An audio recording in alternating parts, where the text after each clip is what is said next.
The girl was just a poor waitress. But when she saw the millionaire about to drink, she screamed in front of everyone. No one understood. Seconds later, the truth came out. And that moment changed both of their lives forever. The early morning fog rolled off Lake Michigan like a gray blanket, wrapping around the towering glass buildings of downtown Chicago. Grace Sullivan pulled her worn jacket tighter as she hurried down the sidewalk, her breath forming small clouds in the crisp October air. At 28, she had the kind of beauty that didn't announce itself. Soft brown eyes that seemed to hold secrets, auburn hair that caught the light just right, and hands that told the story of someone who'd worked hard for everything she had. The Crystal Palace stood like a jewel among the upscale restaurants on North Michigan Avenue. Its floor-to-ceiling windows gleamed in the morning light, and the gold lettering on the door promised an experience that most people could only dream of affording. Grace had been walking through that door for 3 years now, but she still felt like an outsider looking in. "Morning, Grace," called out Marcus, the head chef, as she slipped through the employee entrance. "How's your mom doing?"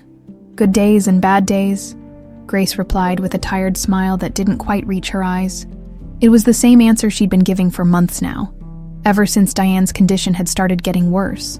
The kitchen was already buzzing with activity. Line cooks prepped vegetables with machine-like precision, and the morning shift servers were setting up their stations. Grace tied her apron around her waist and checked her reflection in the stainless steel surface of a prep table. Dark circles under her eyes betrayed the sleepless nights she'd been having, sitting beside her mother's bed, watching her struggle with a disease that seemed to steal a little more of her each day. "You're working a double again today?" asked Sarah, one of the other servers, as she arranged silverware on a tray. "Need the money," Grace said simply. She didn't mention that her mother's medical bills were piling up faster than she could pay them, or that she'd been taking on extra shifts for weeks now, trying to stay ahead of the crushing weight of debt. The morning shift at Crystal Palace was usually quiet, mostly business lunches and the occasional wealthy socialite meeting friends for brunch. But Grace preferred it that way. The evening crowd was different. They were the ones with real money, the kind of people who could drop more on a bottle of wine than she made in a week. They were also the ones who looked right through her, as if she were invisible. Around noon, Grace took her break and called home from the alley behind the restaurant. The phone rang 3 times before a weak voice answered. "Hi, sweetheart." "Hey, Mom. How are you feeling today?" Diane Sullivan, though that wasn't really her name, had been beautiful once. Grace could see it in the old photographs scattered around their small apartment, but the disease had changed her, stealing her strength and leaving behind a frail woman who seemed to fade a little more each day. "I'm okay, honey. Don't worry about me. How's work?" Grace could hear the effort it took for her mother to sound normal, to pretend that everything was fine. They'd both become experts at pretending. "It's fine, Mom. Listen, I won't be home until late tonight. Mr. Peterson wants me to work the evening shift too." There was a pause on the other end of the line. "Grace, you're working too hard. You need to take care of yourself too." "I'm fine," Grace lied, the same way her mother lied when she said she was okay. "Mrs. Chen is checking on you this afternoon, right?" "Yes, she'll be by around 3, Grace." "Yeah. I love you, sweetheart." "I love you too, Mom." Grace ended the call and leaned against the brick wall, closing her eyes for a moment. Sometimes she wondered what would have happened if things had been different. If her father hadn't died when she was 13, if her mother hadn't gotten sick, if they'd had family to help them, or money, or just plain luck. But wondering didn't pay the bills, and it certainly didn't make her mother better. The afternoon passed in a blur of orders and refills, polite smiles and aching feet. Grace had perfected the art of being present but invisible, efficient but forgettable. It was safer that way. The less attention she drew to herself, the better. As evening approached, Crystal Palace transformed. The lighting dimmed to a warm, golden glow. Fresh flowers appeared on every table. The servers changed into their evening uniforms, black dresses that were elegant but practical, designed to help them blend into the background while serving Chicago's elite. Grace was adjusting her name tag when she overheard 2 of the hostesses talking near the entrance. "Did you see the reservation list for tonight?" whispered Jenny, a blonde who'd been working there for 6 months. "Jason Whitman's coming in. You know, the Whitman heir, the one who's engaged to that politician's daughter," asked Lisa, checking her lipstick in a compact mirror. "Brittany Hall. Yeah, they're celebrating their engagement tonight. Word is he's worth like hundreds of millions. Grace felt a strange chill run down her spine at the mention of the name Whitman, though she couldn't quite place why. It was familiar somehow, like a half-remembered dream that lingered at the edges of her consciousness. She pushed the feeling aside and got back to work. Rich people and their celebrations were nothing new at Crystal Palace. She'd served movie stars, politicians, tech billionaires, and oil executives. They all tipped well if you stayed invisible and did your job without making them remember you existed. But as the evening wore on, Grace found herself thinking about that name, Whitman. Why did it feel so important? Why did it make her stomach twist with something that felt almost like recognition? At home in their cramped one-bedroom apartment, Diane Sullivan sat in her worn recliner, staring at a photograph she kept hidden in an old jewelry box.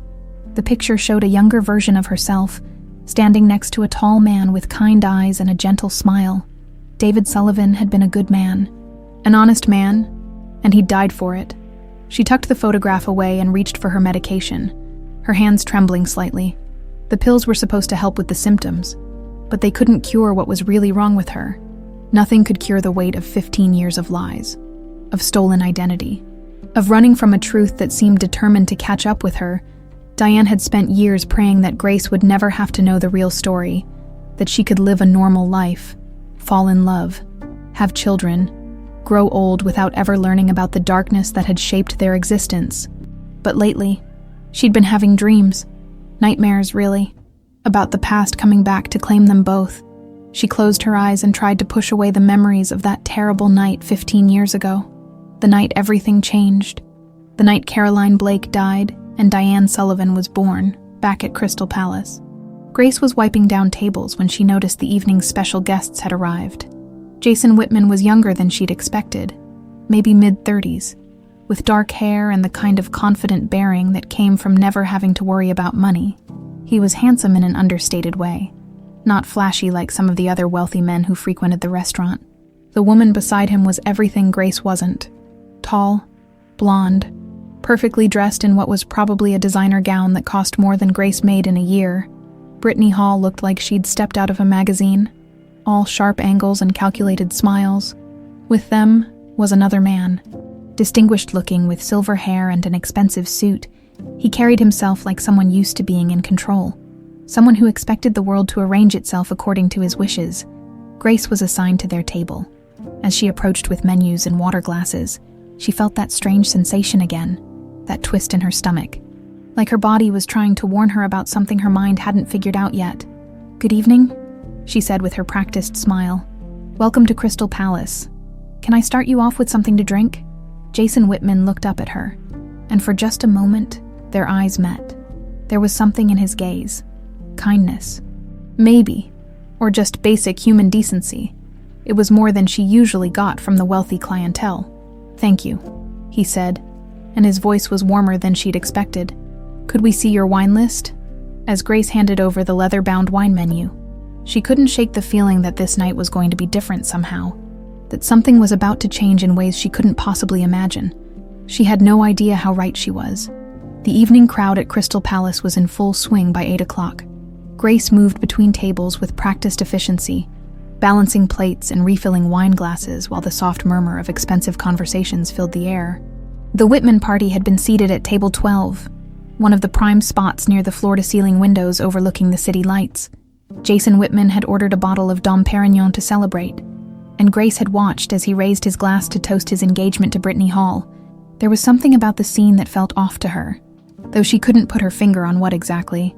Maybe it was the way Brittany's smile never quite reached her eyes, or how the older man with them, Brian Aguirre, she'd learned from the reservation, kept checking his phone with barely concealed anxiety. "Another round of appetizers for table 7, called out Marcus from the kitchen pass. Grace grabbed the plates and headed across the dining room, but her attention kept drifting back to table 12. She'd been serving wealthy people for 3 years now, and she'd developed a sixth sense about their dynamics, the way they held themselves, the subtle power plays, the unspoken tensions that simmered beneath their polite facades. Something was definitely wrong with the Whitman celebration. Around 9:30, Grace noticed Kyle behind the bar.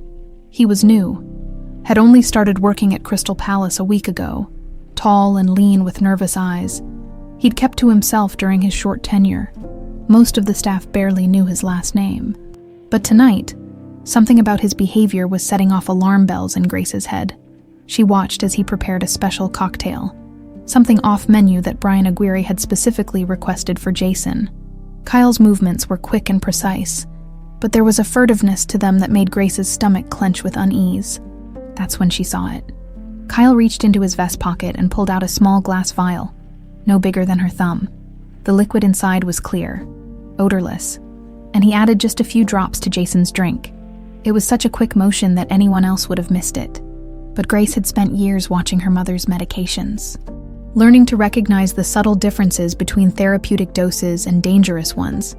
The smell hit her as Kyle passed by with the cocktail. Bitter almonds with an underlying chemical tang that made her think of the digitoxin her mother sometimes took for her heart condition. But this concentration was all wrong. This wasn't medicine. This was something else entirely. Grace's heart started pounding. She knew that smell. She'd researched every medication her mother took, every possible interaction, every warning sign. What Kyle had just added to that drink could kill someone. Without thinking, Grace moved quickly toward table 12. Jason was laughing at something Brittany had said, completely unaware of the danger heading his way. Kyle was almost at their table, the poisoned cocktail balanced perfectly on his tray. "Excuse me?" Grace said loudly, stepping directly into Kyle's path. "I think there's been a mistake with..." She deliberately stumbled, throwing herself against Kyle's arm. The cocktail glass flew from the tray, shattering against the marble floor in an explosion of crystal and liquid. The entire dining room went silent for a moment, all eyes turning toward the commotion. "Oh my God, I'm so sorry," Grace gasped, dropping to her knees to pick up the larger pieces of glass. "I'm such a klutz. Let me clean this up right away." Kyle's face had gone white. It's fine," he stammered, but Grace could see the panic in his eyes. "I'll just make another..." "No need," Jason said, standing up from his table. "Are you hurt?" He was looking at Grace with genuine concern, not the irritation she'd expected from someone whose evening had just been disrupted. "I'm okay," Grace said, still gathering glass fragments. That's when she saw it, a small vial that had fallen from Kyle's pocket during the collision. She palmed it quickly, slipping it into her apron before anyone else could notice. "Kyle, why don't you take a break?" said Mr. Peterson, the restaurant manager, who had appeared with remarkable speed. "Grace, get this cleaned up, and bring Mr. Whitman a replacement drink on the house, of course." But when Grace looked up, Kyle was gone. She spotted him through the kitchen swing doors, already pulling off his apron and heading for the employee exit. He didn't even stop to collect his things. The rest of the evening passed in a blur. Grace finished her shift mechanically, her mind racing with what she'd witnessed. In the employee bathroom, she examined the vial more closely. The liquid inside had the same bitter almond smell, and there were traces of white residue around the cap. Definitely some kind of cardiac medication, but in a concentration that would be lethal. She wrapped the vial carefully in paper towels and tucked it deep into her purse.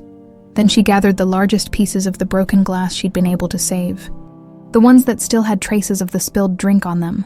Grace's hands were shaking as she changed out of her uniform. Someone had just tried to murder Jason Whitman right in front of her, and she was the only one who knew it. The question was, what was she supposed to do about it by the time she got home? It was nearly midnight. Their apartment was dark, except for the soft glow of the television in the living room. Diane was asleep in her recliner, a medical drama playing softly in the background. Grace covered her mother with a blanket and sat down at their small kitchen table, staring at the evidence she'd collected. She should call the police. That was the obvious thing to do. But something held her back. Maybe it was the way Kyle had disappeared so quickly, or the fact that Brian Aguirre had been the one to request the special drink. This wasn't some random crime of passion. This was planned, professional, and that made it dangerous. Grace spent the night researching on her laptop, using the free Wi-Fi from the coffee shop downstairs. She looked up everything she could find about digitoxin poisoning, about Jason Whitman, about his engagement to Brittany Hall. The more she read, the more convinced she became that what she'd witnessed was attempted murder. The next morning brought a knock at their door that changed everything. 2 detectives from the Chicago PD stood in the hallway. their badges gleaming under the fluorescent lights. "Ms.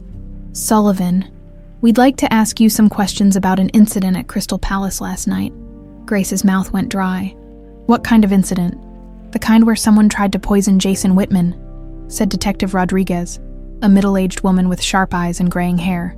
"And according to the restaurant's security footage, you were the one who prevented it from happening." They sat in Grace's tiny living room while Diane dozed in the next room. Grace told them everything. About Kyle's suspicious behavior, about the vial, about the smell she'd recognized. She handed over the evidence she'd collected, watching as the detectives examined the glass fragments and the small bottle. "You probably saved his life," Detective Rodriguez said, after Grace finished her story. "We ran tests on the residue from that glass. It was digitoxin, enough to cause massive cardiac arrest within minutes." "What about Kyle?" Grace asked. "Kyle Morrison," said Detective Chen, Rodriguez's partner. 26 years old, no criminal record, worked at 3 different restaurants in the past year. "Turns out Kyle Morrison doesn't exist. The whole identity was fabricated.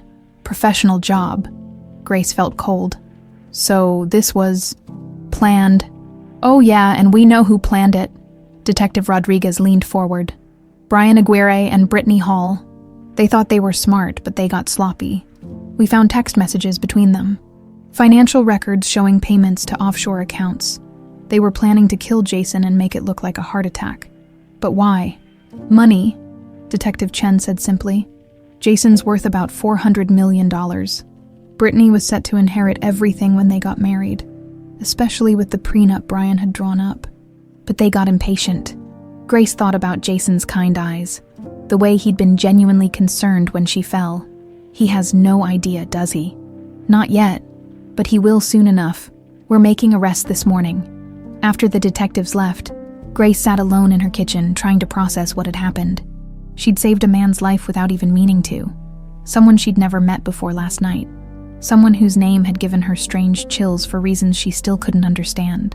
Her phone buzzed with a text from her manager. "Grace, need you to come in early today. Jason Whitman specifically requested you as his server. Says he wants to thank you personally." Grace stared at the message, her heart racing. She had a feeling that last night was just the beginning of something much bigger than she could possibly imagine. 15 years earlier, the rain hammered against the windshield as Caroline Blake sat in her unmarked federal vehicle, watching the Sullivan Mining Company building through the darkness.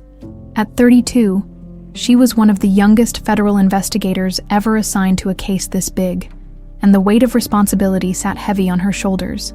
3 months of undercover work had led her to this moment, the night she would finally get the evidence needed to bring down one of the most sophisticated money laundering operations the Bureau had ever encountered. She adjusted the wire hidden beneath her jacket and checked her weapon one more time. David Sullivan, her contact inside the company, was supposed to meet her in the parking garage at midnight with the financial records that would expose everything. David was a good man, an honest man who'd discovered that his business partner Henry Whitman was using their legitimate mining operation to wash money for drug cartels and arms dealers. Caroline had been posing as Diana Morris, a freelance accountant hired to audit the company's books. It was the perfect cover, close enough to the financial records to gather evidence, invisible enough that nobody suspected her real identity. David was the only one who knew the truth, and even he didn't know her real name. The clock on her dashboard read 11:47 p.m. when she saw headlights approaching the building, but something was wrong. Instead of David's modest sedan, a black SUV pulled into the parking garage, followed by another vehicle she recognized, Henry Whitman's silver Mercedes. Caroline's blood went cold. This wasn't the meeting they'd planned. She grabbed her radio to call for backup, but the transmission was nothing but static. They were jamming her signal. Her heart started racing as she realized what was happening. David had been compromised. Through her binoculars, she watched in horror as Henry Whitman emerged from his car with 2 other men she didn't recognize. They were dragging someone between them, someone who looked unconscious or worse. Even from a distance, she could see it was David. Caroline knew she should stay hidden, call for backup from a landline, follow protocol, but David had a 13-year-old daughter and a wife who was already sick. He'd risked everything to help the investigation, and now he was going to pay for it with his life. She made a decision that would haunt her for the next 15 years. Caroline started her car and drove into the parking garage, her headlights cutting through the darkness. She had to try to save him, had to do something. But as she rounded the corner, she realized she was too late. Henry Whitman was standing over David's motionless body, a crowbar in his hands. Blood pooled beneath David's head, dark and shiny under the fluorescent lights. Caroline watched in frozen horror as Henry and his associates loaded David's body into the back of the SUV. "Make it look like an accident," Henry was saying to one of his men. "Car goes off the bridge, single vehicle collision. Happens all the time in weather like this." Caroline fumbled for her phone, trying to get photos, evidence, anything that could be used to convict these monsters. But her hands were shaking so badly she could barely hold the device steady. That's when Henry Whitman looked up and saw her. Their eyes met across the parking garage, and Caroline knew in that instant that her life as she knew it was over. Henry said something to one of his men, who immediately started walking toward her car. Caroline threw the car in reverse and floored it, tires screeching against the concrete. She had maybe 30 seconds before they reached her. 30 seconds to decide between staying and fighting or running to live another day. She chose to run. The next few hours were a blur of safe houses and emergency protocols. Caroline's handler, Agent Martinez, met her at a bureau facility outside the city. His face was grim as he listened to her report. "We can't protect you," he said finally. "Whitman's got people everywhere. Police, prosecutors, judges. Half the department is probably on his payroll. If you testify, you'll be dead within a week." "What about David's family? His daughter?" "They don't know what he was doing. As far as they're concerned, David Sullivan died in a car accident. It's better that way." Caroline felt sick. "So Whitman just gets away with it. For now, but this isn't over. We'll build another case, find another way. But first, we need to keep you alive." The Witness Protection Program offered her a new identity, a new life somewhere far away. But Caroline couldn't bear the thought of abandoning David's family completely. His wife was dying of cancer, and their daughter would be alone in the world within a year. That's when Caroline made the second decision that would define the rest of her life. She would become Diane Sullivan. It took 6 months of careful planning. Caroline Blake died in a fabricated car accident. Her body never recovered from the river. FBI records were sealed. Witnesses relocated. Meanwhile, Diane Sullivan, David's long-lost sister from California, appeared just in time to help with Grace's mother's final months. Caroline had studied the family history meticulously. She knew about David's estranged sister who'd moved to the West Coast years earlier, who'd been too proud to ask for help when her own life fell apart. It was the perfect cover story, and Grace's mother was too sick to ask many questions when Grace's mother died 6 months later. 13-year-old Grace was left in the care of her aunt, Diane. Caroline threw herself into the role, becoming the mother that Grace needed while carrying the crushing weight of the truth she could never tell. Present-day Diane Sullivan, who would always be Caroline Blake in her heart, sat in her recliner, watching the evening news coverage of the arrests at Crystal Palace. Jason Whitman's face filled the screen as reporters discussed the shocking betrayal by his fiancée and closest friend. Her hands trembled as she reached for the remote. That face, older now, more mature, but unmistakably Henry Whitman's son. She'd spent 15 years dreading this moment, knowing that someday the past would catch up with them. But as she listened to the news report, something unexpected happened. Instead of the cold arrogance she remembered in his father's eyes, Jason Whitman's face showed only genuine confusion and hurt. He spoke about feeling betrayed, about not understanding how people he trusted could have done something so horrible. "I just want to thank the woman who saved my life," he was saying to the reporter. Grace Sullivan showed incredible courage and quick thinking. "I owe her everything." Diane's heart stopped. Grace Sullivan, her Grace, the daughter she'd raised, the girl who didn't know that the man she'd saved was the son of her father's killer. The irony was almost too much to bear. After 15 years of hiding, of living in fear that the Whitman name would somehow destroy what was left of their family, Grace had saved Henry Whitman's son without even knowing who he was. Diane reached for the hidden photograph of David, running her finger along his face. "What am I supposed to do?" she whispered to the image. "How do I tell her the truth?" But even as she asked the question, she knew she couldn't. Not yet. Grace was just starting to build a life for herself, just beginning to find her place in the world. The truth about her father's murder, about Caroline's hidden identity, about the 15 years of lies they'd built their relationship on. It would destroy her. The front door opened, and Grace walked in, looking exhausted but somehow different.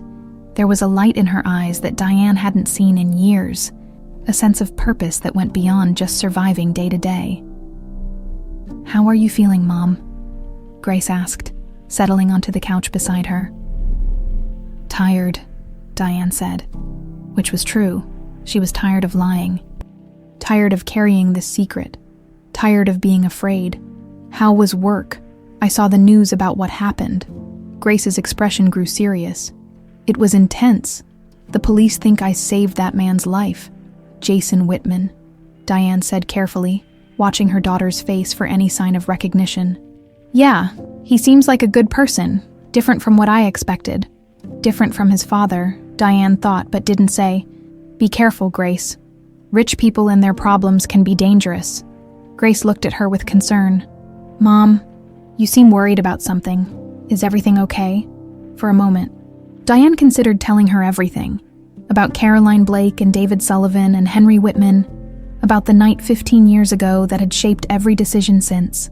About the fact that she wasn't really Grace's aunt. That she was a federal investigator who'd given up everything to protect the daughter of a murdered man. But looking at Grace's face, so young, so hopeful despite everything they'd been through, Diane couldn't bring herself to destroy that hope. "Not yet. I'm fine, sweetheart. Just worried about you working too hard." Grace leaned over and kissed her forehead. "Don't worry about me. I can take care of myself." As Grace headed to bed, Diane sat alone in the darkness, surrounded by 15 years of lies and the growing certainty that their carefully constructed world was about to come crashing down. The past had finally found them, wearing the face of Henry Whitman's son and carried in the hands of the daughter who didn't know she'd just saved the life of her father's killer's heir. And somehow, impossibly, Diane found herself hoping that Jason Whitman really was different from his father. Because if he wasn't, if he carried even a trace of Henry's cruelty and greed, then everything she'd sacrificed to protect Grace would have been for nothing. Grace arrived at Crystal Palace the next afternoon to find the restaurant buzzing with an energy she'd never experienced before. Word had spread quickly about the attempted murder, and every staff member seemed to have a theory about what had really happened. The morning news had been full of speculation about the Whitman family and their business empire, with reporters camping outside the restaurant hoping to catch a glimpse of Jason. "Grace," Mr. Peterson appeared at her elbow, looking more flustered than she'd ever seen him. "Mr. Whitman is already here, table 12 again. He specifically asked for you." Grace's stomach tightened. She'd spent the morning trying to prepare herself for this conversation, but she still had no idea what to expect. Would he be angry that she'd gotten involved? Grateful? Suspicious about how she'd known to intervene? She smoothed her apron and walked across the dining room, her heart beating faster with each step. Jason Whitman sat alone at the corner table, looking out the window at the bustling street below. In daylight, she could see the exhaustion etched into his features, dark circles under his eyes, tension in his shoulders that spoke of a sleepless night. He looked up as she approached, and that same kindness she'd noticed the night before was still there, though now it was mixed with something else. Wariness, maybe, or just the shell-shocked expression of someone whose world had been turned upside down. "Ms. Sullivan," he said, standing as she reached the table. The gesture surprised her. Most wealthy customers barely acknowledged her existence, let alone showed basic courtesy. "Please, just Grace," she said, setting down a water glass. "How are you doing? I heard about what happened after I left last night." Jason's laugh was bitter. "You mean how my fiancé and my best friend tried to have me murdered?" "Yeah, I'm still processing that part." Grace winced. She'd read the morning news, seen the headlines about Brittany Hall and Brian Aguirre's arrest. The details were ugly. A carefully planned assassination designed to look like a heart attack, with Brittany set to inherit Jason's fortune through a will that Brian had secretly altered. "I'm sorry," she said, and meant it. "That must be incredibly difficult." "Difficult doesn't begin to cover it." Jason gestured for her to sit down. "Another surprise. Please, I know you're working, but I need to talk to you about what happened." Grace glanced around the restaurant nervously. "I probably shouldn't. I spoke to your manager. He said it was fine." She sat down carefully, perched on the edge of the chair as if ready to flee at any moment. Jason studied her face with an intensity that made her uncomfortable. "The police told me what you did," he said finally. "How you recognized the poison.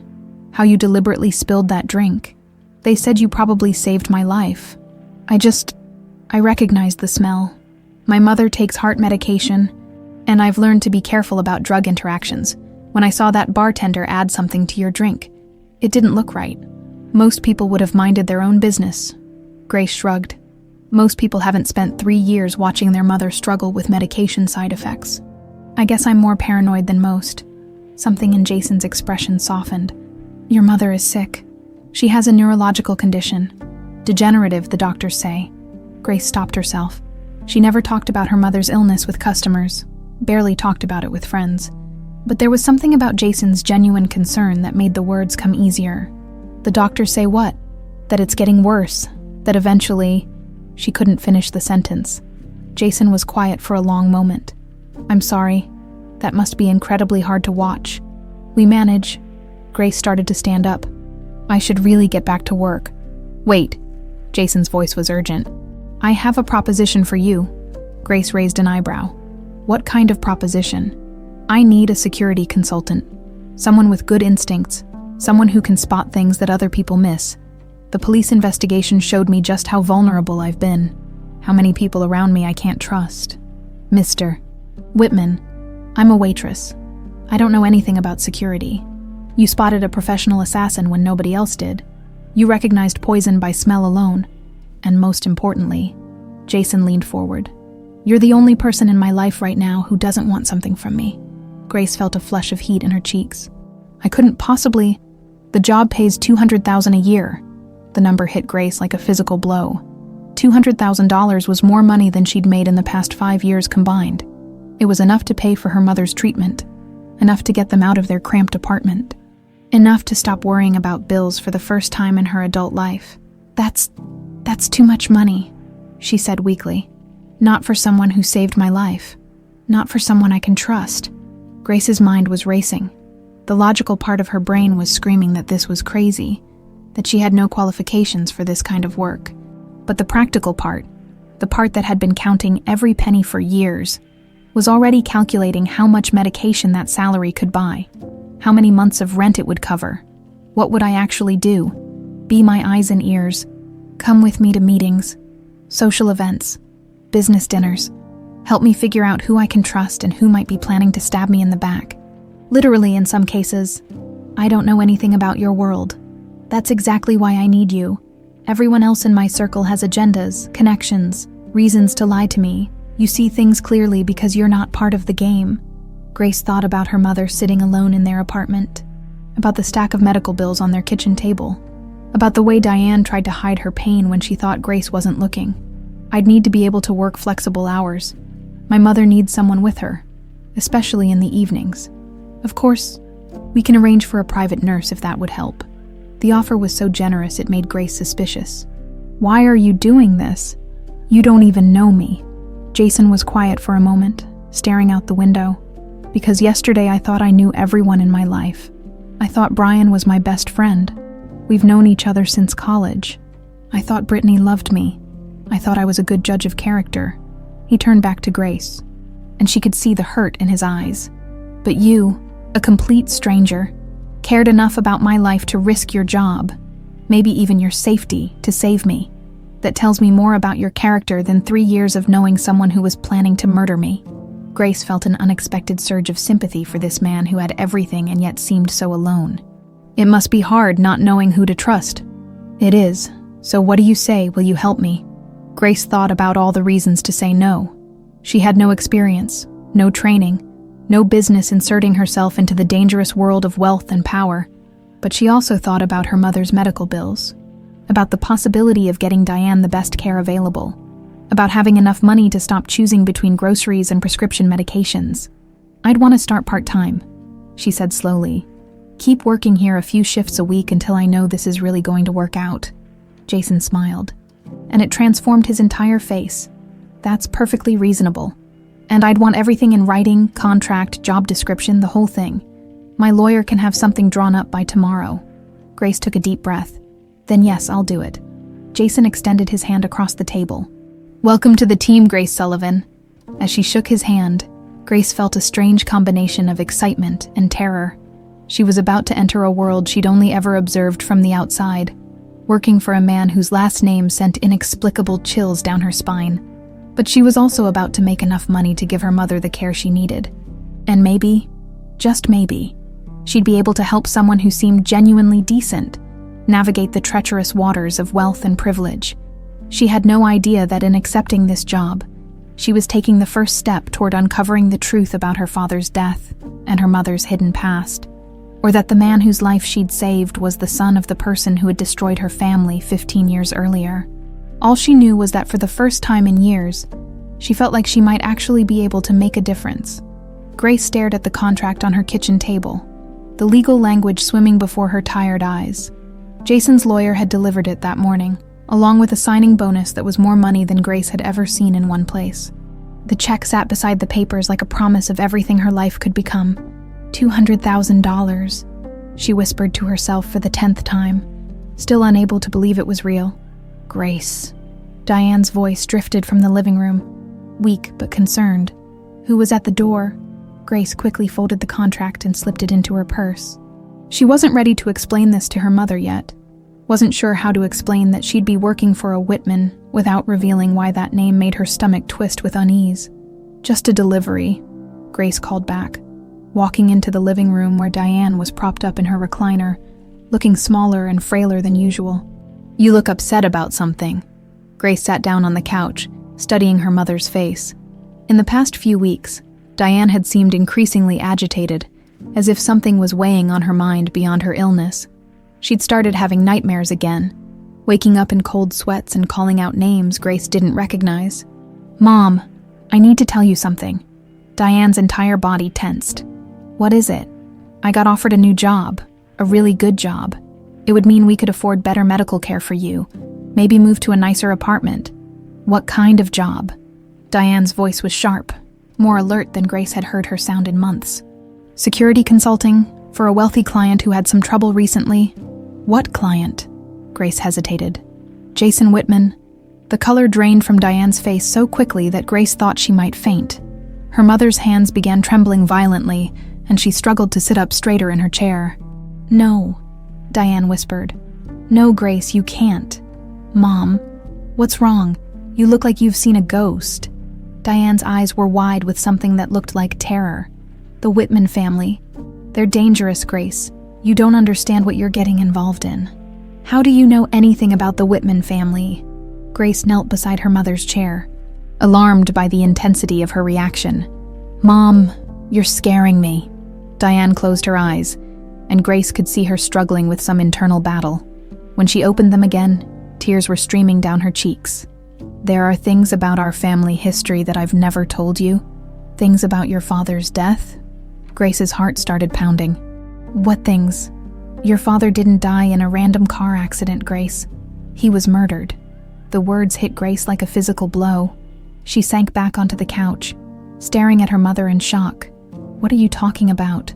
David discovered that his business partner was involved in money laundering, using their mining company to wash money for criminals. When he threatened to go to the authorities, Henry Whitman had him killed. Grace felt the room spinning around her. Henry Whitman, Jason's father. Yes, Diane's voice was barely a whisper. And there's more. I'm not really your aunt. Grace, my name isn't Diane Sullivan. I don't understand. Diane took a shuddering breath. I'm Caroline Blake. I was a federal investigator working undercover at your father's company. I witnessed Henry Whitman murder your father, but I couldn't prove it. They were going to kill me too, so I had to disappear. I took the identity of your father's sister and stayed to take care of you after your mother died. Grace stared at the woman who had raised her, trying to process what she was hearing. You're not my real aunt. No, sweetheart. But I love you like you were my own daughter. I gave up everything. My career, my identity, my entire life, to protect you. Grace stood up abruptly, pacing to the window. The Chicago skyline stretched out before her, familiar and comforting. But now everything felt different. Her entire life had been built on a lie. So when I saved Jason Whitman's life, she began slowly. You saved the son of the man who murdered your father. The irony was almost too much to bear. Grace had risked everything to save someone whose father had destroyed her family. But even as the revelation sank in, she found herself thinking about Jason's kind eyes, his genuine concern for her mother's illness. The way he'd treated her with respect when most wealthy people looked right through her. He doesn't know, does he? Grace asked. About what his father did. I don't think so. From what I've seen on the news, Jason seems different from Henry. But Grace, you can't take this job. It's too dangerous. If anyone connected to the Whitman organization realizes who you really are, they won't, Grace said firmly. Because Grace Sullivan is who I really am. You raised me. You loved me. You sacrificed everything for me. That makes you my real family, no matter what your name is. Diane started crying harder. I'm so sorry, Grace. I wanted to tell you the truth, but I was afraid. Don't apologize. Grace sat back down and took her mother's hands. You protected me. You gave me a life, a chance to grow up safe and loved. I could never be angry about that. But what about the job? Grace was quiet for a long moment, thinking about Jason's offer, about the money that could change their lives, about the man who seemed so different from the monster his father had been. I'm going to take it. Grace? No. Listen to me, Grace said, her voice growing stronger. Jason Whitman is not his father. I've seen him. Talked to him. He's a good person who's been betrayed by everyone around him. And maybe this is how we finally get justice for Dad. What do you mean? If I'm close to Jason, if I earn his trust, maybe I can find evidence of what his father did. Maybe we can finally prove that David Sullivan was murdered. Diane shook her head. It's been 15 years, Grace. Any evidence is long gone. Maybe. Or maybe it's all still there, hidden in family records or business files. You said Henry Whitman was careful, methodical. Men like that keep records of everything. And what if Jason isn't as innocent as you think? What if he knows exactly what his father did and he's just as corrupt? Grace thought about this possibility, but her instincts rebelled against it. Then I'll find that out too. But I don't think that's who he is. Diane studied her daughter's face, seeing something there that both worried and impressed her. You care about him. It wasn't a question, and Grace felt heat rise in her cheeks. I barely know him, but you care about him. Grace couldn't deny it. In their brief interactions, she'd felt a connection to Jason that she couldn't explain. Maybe it was just sympathy for someone who'd been betrayed so completely. Or maybe it was something deeper. Either way, the thought of him being alone and vulnerable in a world full of people who wanted to use him made her heart ache. He needs someone he can trust, Grace said finally. Someone who isn't trying to get something from him. And you think you can be that person while investigating his family. I think I have to try. For Dad. For justice. And maybe for Jason too. Diane was quiet for a long time, studying Grace's face. Finally, she sighed. You're going to do this no matter what I say, aren't you? I am. Then promise me something. Promise me you'll be careful. Promise me you won't let yourself get so close to him that you forget what his family did to ours. Grace nodded, though even as she made the promise, she wondered if it was one she'd be able to keep. Every instinct told her that Jason Whitman was nothing like his father, that he was a victim of Henry's legacy as much as she was. But she also knew that falling for the son of her father's killer would be the ultimate betrayal of everything Caroline Blake had sacrificed to protect her. As she signed the contract that would change her life forever, Grace tried to convince herself that she could keep her heart separate from her mission, that she could get close enough to Jason to uncover the truth without losing herself in the process. She had no idea how wrong she was. The Cook County Jail was a fortress of concrete and steel that seemed to swallow hope itself. In a sterile visiting room, Brittany Hall sat across from her father, Charles Hall, separated by bulletproof glass and connected only by a scratchy telephone line. Her designer clothes had been replaced by an orange jumpsuit, but her calculating eyes remained as sharp as ever.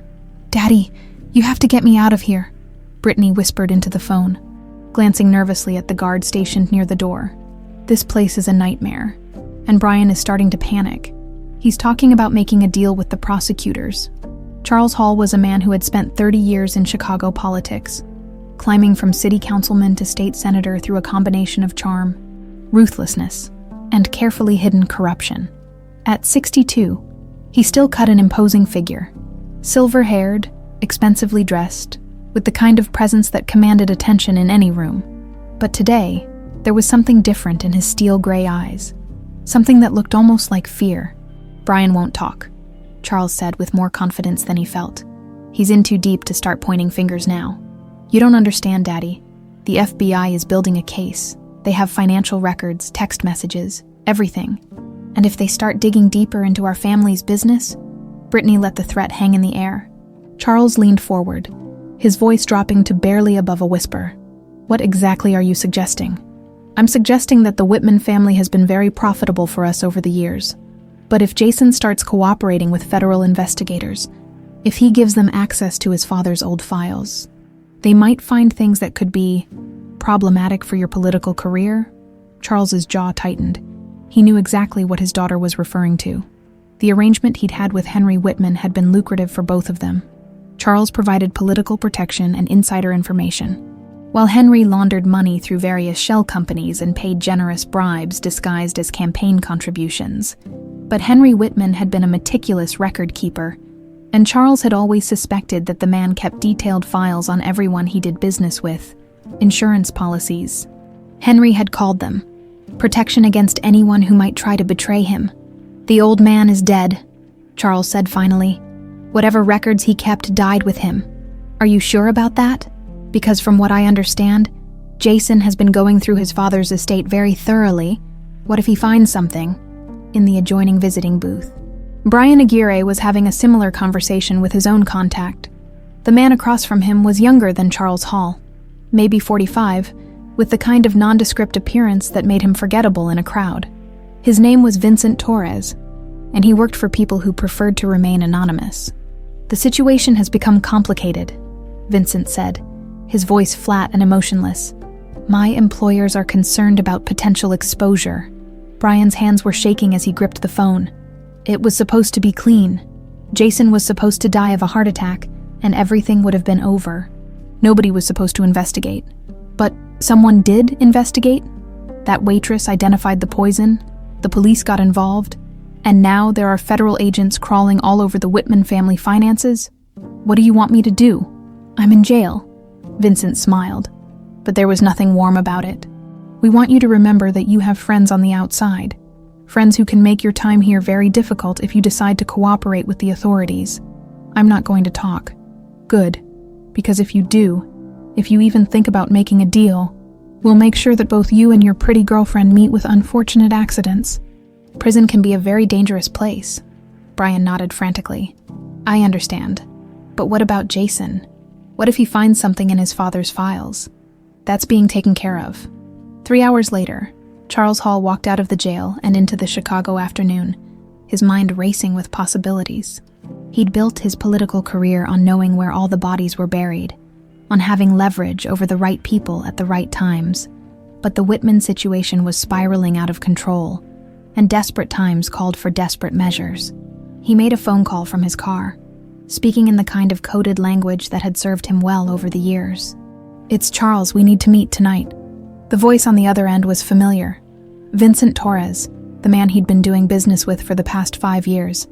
Vincent represented a consortium of interests that valued discretion and had no qualms about using violence to protect their investments. "The usual place." "Yes, and Vincent, we have a problem that needs to be solved quickly." That evening, Charles met Vincent at a warehouse on the south side of Chicago, the kind of place where conversations could be held without fear of surveillance. The building was officially owned by a shell company that existed only on paper, and it had been swept for bugs just that morning. "The Whitman situation is getting out of hand," Charles said without preamble. "Jason is asking too many questions, and there's a chance he might find records that could implicate all of us." Vincent lit a cigarette and leaned against a stack of shipping crates. "What kind of records?" Henry kept files on everyone he did business with. Financial records, correspondence, evidence of bribery and money laundering going back 20 years. If those files surface, they won't, Vincent said with certainty. "We've been monitoring the situation. Jason Whitman is grieving and confused, but he's not investigating his father's business practices. He's more concerned with rebuilding his personal life." "What about the girl, the waitress who saved his life?" "Grace Sullivan. She's clean. No criminal record, no connections to law enforcement, just a working-class girl trying to pay her mother's medical bills. Charles frowned. Something about this bothers me. A waitress just happens to recognize poison, just happens to be in the right place at the right time.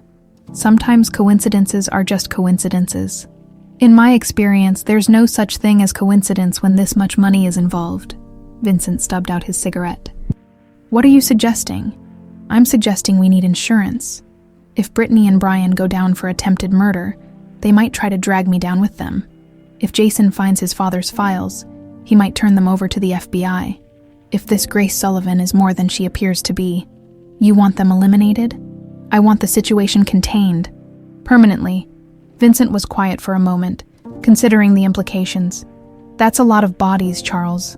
A lot of attention. Not all at once. Make it look accidental. A gas leak in the jail. Maybe a car accident for the girl and her mother. As for Jason, Charles smiled coldly. Maybe his grief finally becomes too much to bear. Suicide runs in families sometimes. It'll be expensive. I didn't get where I am by being cheap. Vincent nodded slowly. I'll need some time to plan this properly. These kinds of operations require finesse. How much time? A week. Maybe 2. We need to be smart about this. As Charles drove home through the dark Chicago streets, he felt a familiar sense of satisfaction. He'd spent 3 decades cleaning up problems for powerful people, and he'd learned that the key to survival was eliminating threats before they became unmanageable. Henry Whitman had understood that principle. The old man had been ruthless when necessary. Whether it was silencing a business partner who knew too much or eliminating a federal investigator who was getting too close to the truth, Charles had helped with both of those situations, providing political cover and making sure the investigations were quietly closed. David Sullivan's death had been ruled an accident, and Caroline Blake's disappearance had been written off as a federal agent who'd cracked under pressure and gone into hiding. But now Henry was dead. His empire was vulnerable, and too many people knew too much. It was time to tie up loose ends. Once and for all, Charles had no idea that the federal investigator he thought was dead was living under his nose, or that the waitress he was planning to kill was the daughter of the man whose murder he'd helped cover up 15 years earlier. If he had known, he might have realized that some secrets have a way of coming back to haunt the people who try to bury them. Grace had been working as Jason's security consultant for 3 weeks when the call came. She was in his downtown office, reviewing the guest list for an upcoming charity gala, when her phone buzzed with a number she didn't recognize. Grace Sullivan. The voice was electronically distorted, robotic and threatening. Who is this? Someone who has something that belongs to you. Grace's blood went cold. What are you talking about? Check your phone. A video message appeared on her screen, and Grace's world collapsed. The footage showed her mother, Caroline, tied to a chair in what looked like an abandoned warehouse. Diane's face was pale and drawn, her eyes wide with terror, but she was alive. "Mom," Grace whispered, her hands shaking as she gripped the phone. "She's safe for now," the distorted voice continued. "But that can change very quickly if you don't do exactly what we tell you." Jason looked up from his desk, immediately sensing something was wrong. "Grace, what is it?" Grace held up a hand, trying to focus on the caller's instructions while her heart hammered against her ribs. "Here's what's going to happen," the voice said. "Tonight, when Jason Whitman leaves the office, you're going to stay behind. You're going to access his private safe and retrieve a specific set of documents. I don't know the combination to any safe. You're a smart girl. You'll figure it out. We need the files labeled Sullivan Mining Company and anything related to Blake Industries." Grace felt the world tilt around her. Sullivan Mining Company, her father's business, Blake Industries, a name that must be connected to Caroline's past. Somehow, these people knew exactly who she was. "I don't understand." "You don't need to understand. You just need to deliver those files to the address we're going to send you. Do that, and your mother comes home safely. Refuse, or try to involve the police, and she dies." The line went dead. Grace stared at her phone, watching the video of her terrified mother loop endlessly. Her hands were shaking so badly she could barely hold the device. "Grace! What's happening?" Jason was standing now, moving around his desk toward her. "You look like you've seen a ghost." Grace's voice caught in her throat. How could she explain this without revealing everything? Someone I care about is in trouble. What kind of trouble? Grace looked at Jason's concerned face. At this man she'd come to trust and care about more than she'd ever intended. The man whose father had murdered her father. The man whose family files might contain the evidence she needed to finally get justice. And now she was being asked to steal from him. "They want me to take something from you," she said quietly. Jason's expression grew serious. "Who's they?" "I don't know. They have my mother." Grace showed him the video, watching his face as he processed what he was seeing. To her surprise, there was no suspicion in his eyes, no doubt about her loyalty, just immediate concern for her safety. "We need to call the police," he said. "No." Grace grabbed his arm. "They said they'd kill her if I involved anyone else." "Grace, these are professionals. You can't handle this alone." "I have to. I can't lose her, Jason. She's all I have." Jason studied her face, seeing the desperation there, the fear that was consuming her from the inside out. "What do they want you to steal?" Grace hesitated, then decided that partial truth was better than an outright lie. "Files, business records from your father's company." "Which files?" "Sullivan Mining Company, and something called Blake Industries." Jason's face went pale. "I know those names." "You do. My father had a business partner named David Sullivan. They owned a mining company together until Sullivan died in a car accident. As for Blake Industries," Jason frowned, clearly searching his memory. "I think that was connected to some kind of federal investigation years ago." Grace felt sick. Jason knew about her father, knew about Caroline's cover company.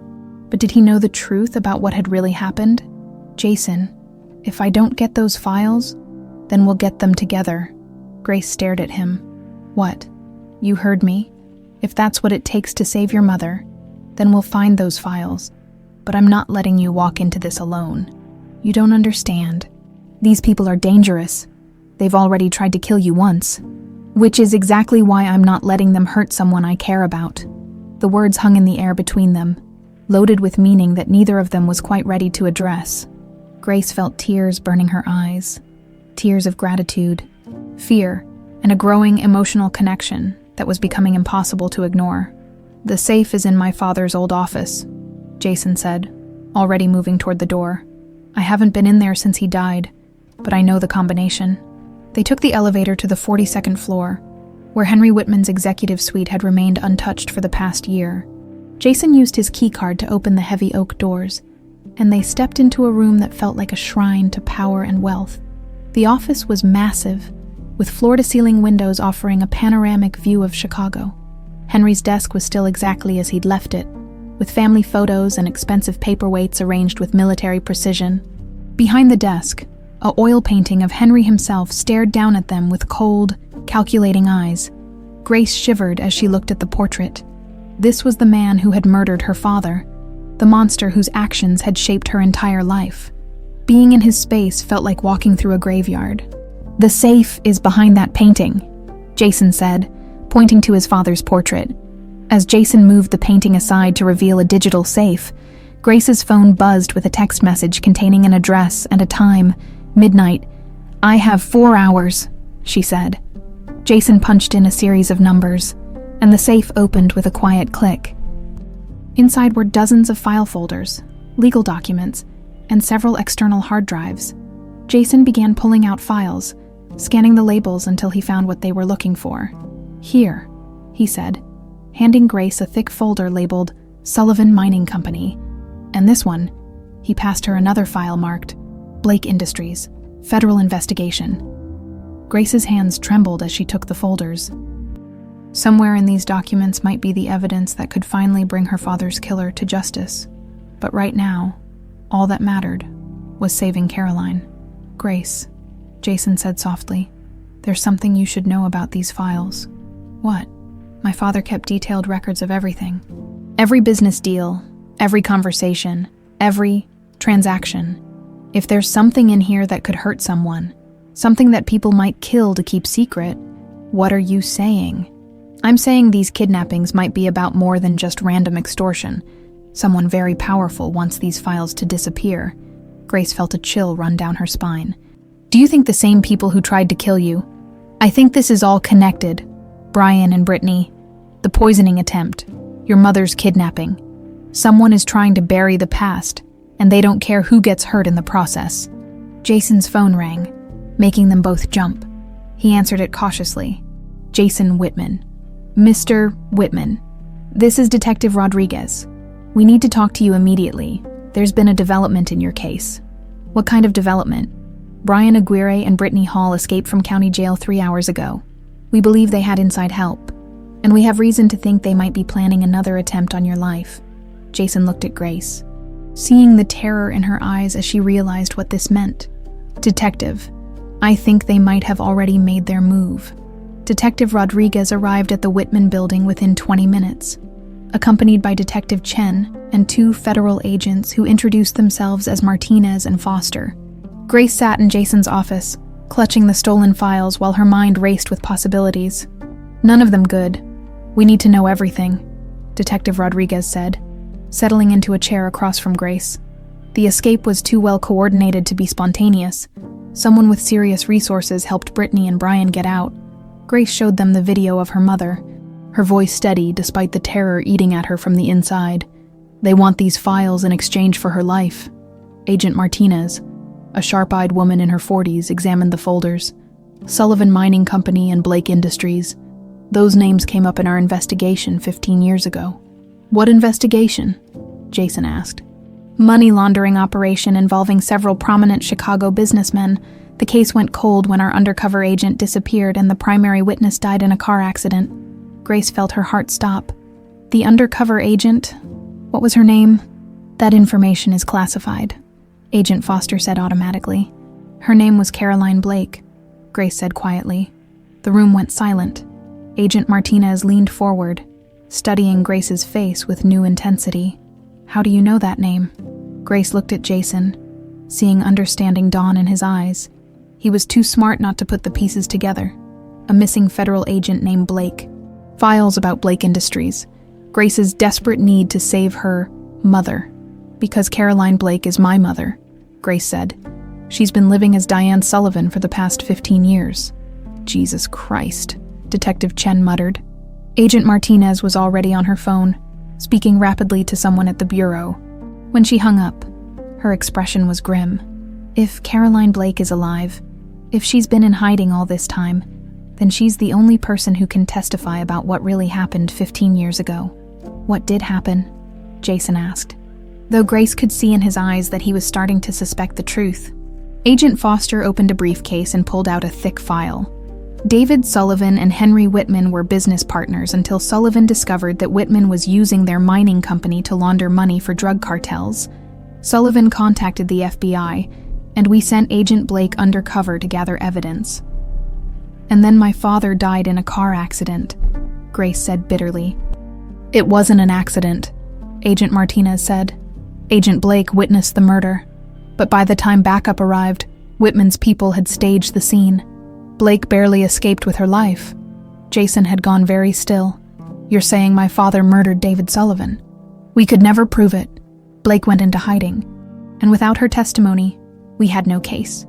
But now they have her, Grace said, and they're going to kill her unless I hand over these files, which contain evidence that could destroy multiple careers and put a lot of powerful people in prison, Agent Foster added. Jason stood up abruptly and walked to the window. Staring out at the Chicago skyline, Grace could see the tension in his shoulders, the way his hands clenched and unclenched at his sides. Jason, she said softly. He turned around, and the pain in his eyes made her heart ache. My whole life has been built on blood money. Everything I inherited. Everything I thought my father worked for. It's all tainted. You didn't know, Grace said. Didn't I? How many times did I ignore the whispers? The rumors about where our wealth really came from? How many times did I choose not to ask questions because I didn't want to know the answers? Agent Martinez interrupted.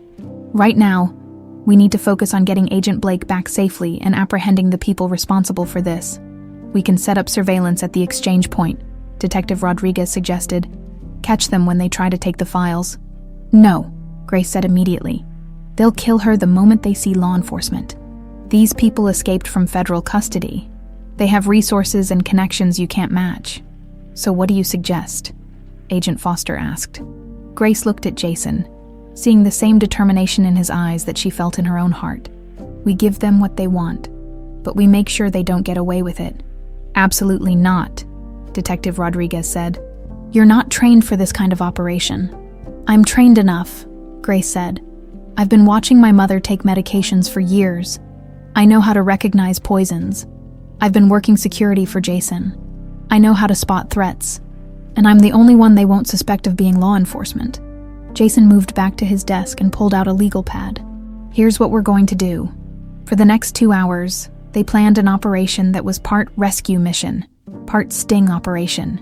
Jason would use his connections to trace the warehouse where Caroline was being held. Grace would go to the exchange point as planned, but with backup hidden nearby. Most importantly, they would copy all the files before handing them over, ensuring that the evidence would survive even if the kidnappers escaped. There's one more thing, Agent Martinez said as they prepared to leave. If these files contain what we think they do, this case is going to explode. We're talking about corruption involving politicians, judges, police officials, people who've been protected for years.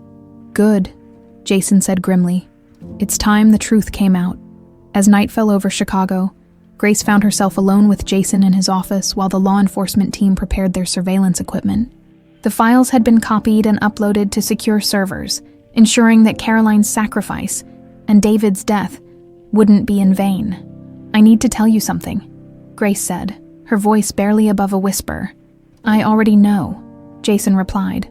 You're David Sullivan's daughter. Grace nodded, tears burning her eyes. I found out the truth 3 weeks ago. The day I took this job, I was going to use my position to investigate your father, to find evidence of what he did.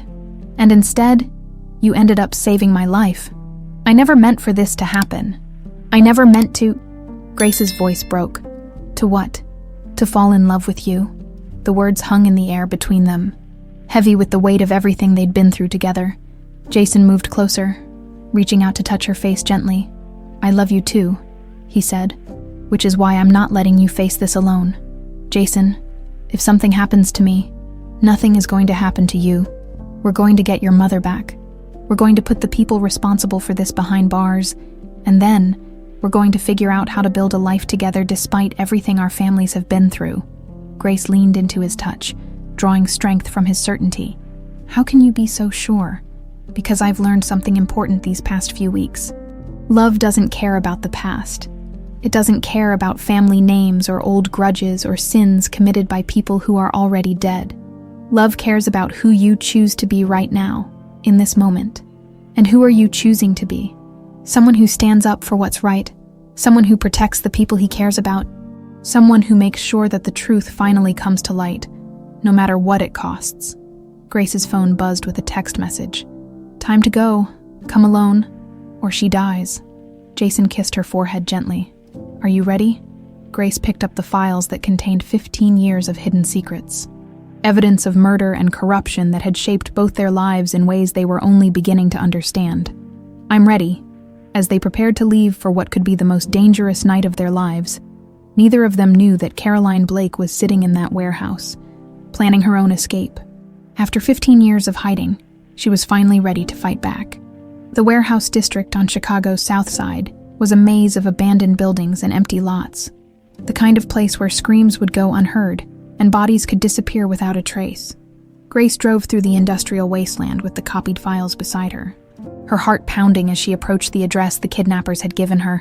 3 blocks away, Jason sat in an unmarked van with agents Martinez and Foster, watching Grace's location on a GPS tracker they'd hidden in her car.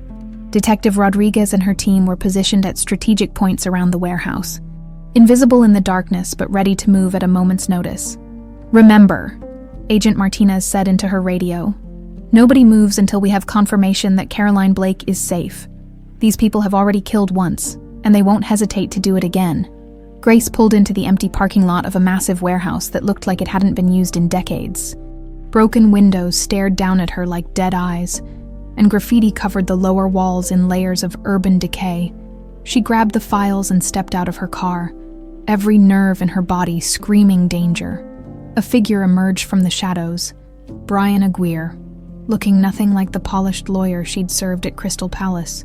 His expensive suit had been replaced by dark clothing, and there was something wild in his eyes, the desperation of a man who knew he was running out of options. "You came alone," he said, scanning the empty lot. "Smart girl." "Where is she?" Grace demanded. "Inside, but first, let me see the files." Grace held up the folders. "First, I see my mother." Brian smiled, but there was no warmth in it. "You're not really in a position to make demands, are you?" "I'm in a position to walk away and let your entire conspiracy collapse. Those files contain evidence that goes back 20 years, evidence that could destroy dozens of careers and put a lot of powerful people in prison for life, which is exactly why we need them. Show me my mother, or I burn them right here in the parking lot." Brian studied her face, seeing the determination there. "Fine, but try anything stupid, and she dies." He led Grace through a side entrance into the warehouse. The interior was vast and dark, filled with the smell of rust and decay. Industrial equipment sat covered in dust and shadows, creating a maze of hiding places and blind corners. In the center of the space, illuminated by a few bare light bulbs, Caroline Blake sat tied to a chair. She looked older than Grace remembered, more fragile, but her eyes were alert and focused. When she saw Grace, relief and terror warred across her features. "Grace, don't," Caroline started to say, but Brittany Hall stepped out of the shadows and backhanded her across the face. "Shut up," Brittany snarled. She looked different too. Her perfect socialite facade had cracked, revealing something cold and vicious underneath. "You've caused us enough trouble already. Let her go," Grace said, stepping forward. "I brought what you wanted. Did you really think it would be that simple?" A new voice asked from the darkness. Charles Hall emerged from behind a stack of shipping containers, and Grace felt a chill run down her spine. She'd seen him on the news, knew he was a powerful politician. But seeing him here, personally involved in kidnapping and extortion, drove home just how deep this conspiracy went. "Senator Hall," Grace said, "I should have known you'd be behind this. You should have minded your own business, Ms. Sullivan. Or should I say, Miss Sullivan? Blake. We know who you really are." "Dear, we know that your mother is actually Caroline Blake, the federal agent who's been hiding from justice for 15 years. Hiding from justice. She was the victim. She was a corrupt federal agent who tried to destroy legitimate businessmen with fabricated evidence." Charles interrupted. "Henry Whitman was a pillar of the community, and your so-called mother tried to frame him for murder." Grace stared at him in disbelief. "You actually believe that? Or are you just that good at lying to yourself?" Charles's expression darkened. "Give me the files. Not until you let her go. I don't think you understand the situation you're in." Charles nodded to someone Grace couldn't see, and suddenly the warehouse was filled with armed men. At least 6 figures stepped out of the shadows, all pointing weapons at Grace and Caroline. "You see," Charles continued, "we're not just going to take those files and disappear. We're going to eliminate every trace of this investigation, including the 2 people who could testify about what really happened 15 years ago." Grace felt her blood turn to ice. "You're going to kill us anyway. I'm going to tie up loose ends. Your deaths will be tragic, of course. A daughter and her sick mother, victims of a random warehouse robbery gone wrong. Very sad. The FBI knows I'm here," Grace said desperately. "No, they don't. We've been monitoring law enforcement communications all evening.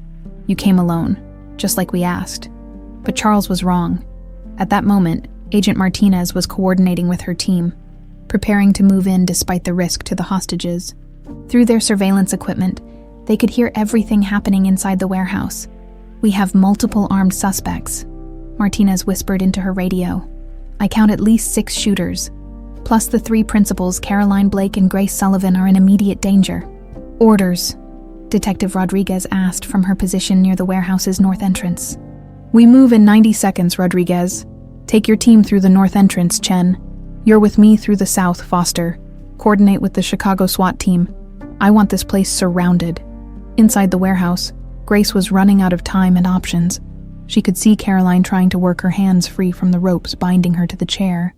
But the older woman was weak and the knots were tight. "You know what I don't understand," Grace said, trying to buy time. "Why Brian and Brittany tried to kill Jason in the first place. He didn't know anything about his father's crimes. Brian laughed bitterly. Because we needed Jason's money to pay off debts we owed to some very unforgiving people. But then we realized that if we controlled his estate, we could also control his father's files, destroy the evidence, protect our friends. Everyone wins. Everyone except the people you murder. Casualties of war, Brittany said with a shrug. Besides, Jason was never going to marry me for love. At least this way, his death would serve a purpose. You're both insane. We're practical, Charles corrected. But this conversation is over, Vincent. One of the armed men stepped forward. The same Vincent Torres who had met with Charles earlier. He raised his weapon toward Grace and she closed her eyes. Thinking of Jason and hoping he would somehow find a way to move on without her, that's when all hell broke loose. The warehouse exploded in a chaos of shouting voices, flashlight beams, and gunfire. FBI agents and Chicago police poured through every entrance simultaneously, their tactical lights cutting through the darkness like laser beams. FBI, everyone on the ground! Grace threw herself sideways, rolling behind a piece of machinery as bullets whined over her head. Through the chaos, she could see Caroline struggling with her bonds, finally managing to free one hand. Charles Hall was screaming orders at his men, but the element of surprise was gone. 3 of the gunmen went down in the first exchange of fire, while the others scrambled for cover behind shipping containers and industrial equipment. Brian made a run for a side exit, but Detective Chen was waiting for him. He went down hard, screaming as Chen's taser dropped him to the concrete floor. Brittany tried to use Caroline as a human shield, pressing a gun to the older woman's head. But Caroline had 15 years of suppressed anger to draw on. She drove her elbow back into Brittany's ribs, twisted free, and knocked the gun out of her hands with a move that showed her federal training was still sharp. "That's for David Sullivan," Caroline gasped as Brittany collapsed. Vincent Torres was still firing, pinned down behind a forklift but refusing to surrender. Agent Martinez and 2 other agents were closing in on his position. When Charles Hall made his final, desperate play, he grabbed the files that Grace had dropped when the shooting started and pulled out a lighter. "Stay back," he shouted. "I'll burn them all." But Grace was already moving. She tackled Charles from behind, sending both of them crashing to the ground. The files scattered across the concrete as they fought for control of the lighter. "You destroyed my family!" Grace screamed, her hands around Charles's throat. "You killed my father!" Charles tried to throw her off, but Grace held on with the strength that came from 15 years of suppressed rage. It took 2 FBI agents to pull her away from the politician who had orchestrated so much suffering. When the smoke cleared, all the conspirators were in custody. Charles Hall sat in handcuffs, his political career over and his future measured in decades behind bars. Brian and Brittany were both wounded but alive, facing charges of attempted murder and conspiracy. Vincent Torres and his surviving men were being read their rights, and for the first time in 15 years. Caroline Blake was free to tell the truth about what had really happened to David Sullivan. Grace found her mother sitting on the back of an ambulance, being checked by paramedics. Caroline looked up as Grace approached, and for a moment, they just stared at each other. The federal agent and the daughter she'd raised, both forever changed by this night. "Is it over?" Caroline asked. Grace nodded, tears streaming down her face. "It's over, Mom, finally." 2 years later, the morning sun streamed through the tall windows of the Chicago Federal Courthouse, as Grace Sullivan Whitman adjusted her new law degree diploma on the wall of her small office. At 30, she had just graduated summa cum laude from Northwestern Law School, fulfilling a dream that had been born in the ashes of tragedy and nurtured by an unexpected love story. Outside her window, the city bustled with its usual energy, but Grace could see the changes that had rippled outward from that night in the warehouse. The corruption scandal that emerged from Charles Hall's files had been dubbed Chicago's Watergate by the media, resulting in the arrests of 43 politicians, judges, and business leaders.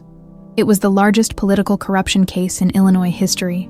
"Mrs. Whitman," her assistant's voice came through the intercom. "Your 10 o'clock appointment is here." Grace smiled at the name. Even after 6 months of marriage, hearing herself called Mrs. Whitman still felt surreal. She and Jason had married in a small ceremony at Grant Park, with Caroline, now fully recovered and using her real name again, officiating as a minister for a day through an online ordination. "Send them in," Grace said. The door opened to admit Maria Santos, a young woman whose husband had been killed by corrupt police officers 3 years earlier. She was Grace's first client at the new law firm she'd established with Jason's help, a practice dedicated to helping families who had been victimized by corruption and violence. "How did the deposition go?" Grace asked as Maria sat down. "Better than I expected," Maria replied, her eyes bright with something that hadn't been there when she'd first walked into Grace's office. "Hope. Your questions really made them uncomfortable. I think they're going to settle." Grace nodded, making notes in the file. This was why she'd chosen law, why she'd worked 18-hour days for 3 years to get her degree while helping Jason rebuild his life and supporting Caroline through her recovery. Every victory for clients like Maria felt like another step toward balancing the scales of justice. A knock on the door interrupted their conversation. Jason appeared in the doorway, looking every inch the successful businessman, but with a warmth in his eyes that spoke of hard-won wisdom and genuine happiness. "Sorry to interrupt," he said, "but I wanted to remind you about lunch." Grace checked her watch. 12:30. Where had the morning gone? "Give me 5 minutes to finish up with Maria," she said. After Maria left with a settlement offer that would change her family's life, Grace found herself alone with Jason in her office. He moved behind her desk and wrapped his arms around her waist, pulling her back against his chest. "How's your first week as a lawyer treating you?" he asked, pressing a kiss to the top of her head. "Exhausting, exhilarating, terrifying." Grace leaned into his embrace. "Perfect. Any regrets about turning down that offer from the big firm downtown?" Grace had indeed received several lucrative offers from prestigious Chicago law firms, but she'd chosen to start her own practice instead. The Whitman Foundation provided the funding, and Grace provided the passion for helping people who had nowhere else to turn. "None," she said firmly. "This is what I'm meant to do." They walked hand in hand to their favorite cafe near the courthouse, the same place where Jason had proposed 6 months earlier. It was a small, unremarkable spot that served excellent coffee and minded its own business. Exactly what 2 people who'd lived through a media circus needed. Caroline was waiting for them at their usual table, looking healthier and more vibrant than Grace had seen her in years. The neurological condition that had been slowly killing her had turned out to be stress-induced, exacerbated by 15 years of living in fear. With the truth finally out and her name cleared, Caroline's health had improved dramatically. "How's the book coming?" Jason asked as they sat down. Caroline's memoir, 15 Years in the Shadows, a federal agent's story, was being published by one of the major houses in New York. The advance alone had been enough to ensure that she and Grace would never have to worry about money again. But more importantly, it would tell the story of David Sullivan's murder and the conspiracy that had covered it up. "The editor wants me to add more details about the emotional toll," Caroline said. "How it felt to lie to Grace all those years, to watch her grow up while carrying this secret." "Are you okay with that?" Grace asked. "I think so. If our story can help other families going through similar situations, then it's worth the discomfort." Their lunch was interrupted by Jason's phone ringing. He glanced at the caller ID, and his expression grew serious. "It's Agent Martinez," he said, answering the call. "Hello, Agent Martinez. What? Are you sure? We'll be right there." Grace felt her stomach clench. Even 2 years later, unexpected calls from the FBI made her nervous. "What is it?" she asked as Jason hung up. "Charles Hall died in prison this morning. Heart attack." The news hit Grace like a physical blow. Charles Hall had been serving a life sentence without parole, and while she'd never wished death on him, his passing felt like the closing of a chapter. She wasn't sure she was ready to finish. "How do you feel about that?" Caroline asked gently. Grace thought about it for a moment. "Sad, I think. Not because he's dead, but because he never had to face the full consequences of what he did.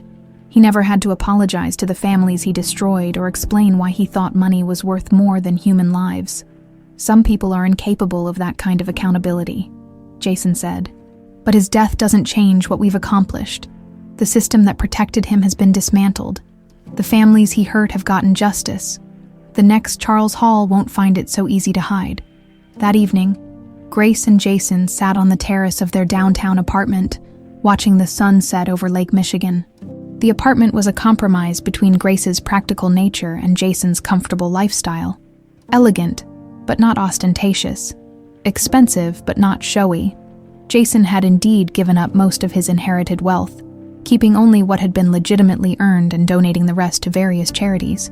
The Whitman Foundation, which they ran together, had become one of the most respected charitable organizations in the Midwest, focusing on victims' rights and criminal justice reform. "I got a call from Northwestern today," Grace said, curling up against Jason's side. "They want me to teach a course on victims' rights law." "Professor Whitman?" Jason mused. "I like the sound of that." "Part-time," Grace clarified. "I don't want to give up the practice." "Of course not. But sharing what you've learned, inspiring the next generation of lawyers to fight for justice, Dad would have been proud." Grace looked at him with surprise. Jason rarely mentioned David Sullivan directly, though he'd donated a significant sum to establish the David Sullivan Memorial Scholarship for students from working-class families pursuing law degrees. "You think about him sometimes," she said. It wasn't a question. "I think about the man my father should have been, the businessman David was. Honest. Hard-working. Committed to doing the right thing even when it cost him everything." Jason's voice was quiet. "I try to honor that legacy, even though I have no right to it." "You have every right," Grace said firmly. "Dad would have liked you. He would have been proud that his daughter married someone with your integrity." As night fell over Chicago, they talked about their plans for the future. Grace's law practice was growing rapidly, and Jason was considering running for city council on a reform platform. Caroline was planning a speaking tour to promote her book and advocate for federal agents working dangerous undercover assignments. "Do you ever wonder what would have happened if I hadn't spilled that drink?" Grace asked. "Every day," Jason admitted. "But then I remember that love doesn't depend on circumstance. Somehow, some way, I think we would have found each other, even with everything our families went through. Especially because of what our families went through. We understand the importance of truth, of justice, of protecting the people we love. That's not a bad foundation for a marriage." Grace thought about the journey that had brought them here, from that terrifying night at Crystal Palace to this moment of peace and contentment. She thought about her father, who had died trying to do the right thing, and her mother, who had sacrificed 15 years of her life to protect a daughter who wasn't even her own. She thought about Jason, who had given up everything to build something better. "I love you," she said simply. "I love you too." As they sat together under the stars, Grace realized that their story was both an ending and a beginning.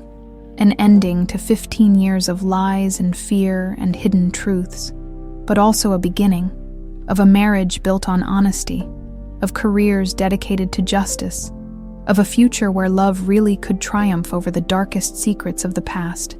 The next morning, Grace would return to her law office to fight for another family destroyed by corruption. Jason would continue his work with the foundation, helping victims rebuild their lives. Caroline would keep writing, keep speaking, keep ensuring that David Sullivan's death had meaning. But tonight, they were simply a family that had found each other against impossible odds, proving that sometimes the greatest love stories are born from the deepest tragedies.